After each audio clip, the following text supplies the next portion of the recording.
Il y a maintenant plus d'un an, nous avons fait une proposition importante pour le pouvoir d'achat des Audaciens, la baisse de 10% de la taxe d'habitation.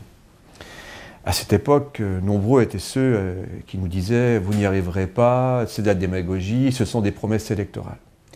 Aujourd'hui, il s'avère que cette proposition avait tout son sens, puisque hier soir, l'équipe municipale en place a décidé, elle aussi, une baisse des impôts de 5%.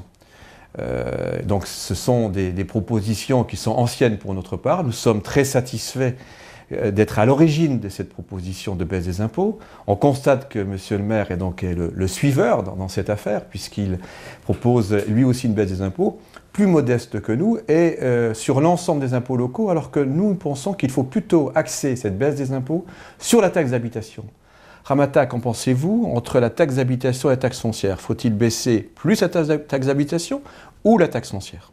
La taxe d'habitation est payée par la plus grande majorité des Déodaciens. Oui, tout à fait. Qu'ils soient propriétaires ou non. Tout à fait.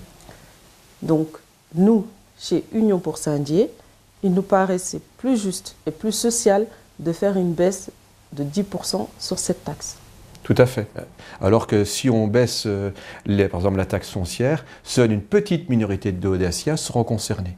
Donc ce que l'on veut à travers cette baisse de 10% de taxe d'habitation, c'est concerner tous les Déodaciens, propriétaires ou non. Donc vous avez raison de dire que c'est une baisse plus sociale que celle proposée par le maire. Et nous sommes, je dirais en conclusion, donc satisfaits qu'une fois de plus, nos propositions sont maintenant retenues. Ce qui montre bien qu'Union pour Saint-Dié est dans la proposition et que ce sont celles-ci qui sont maintenant unanimement reconnues par l'ensemble des élus.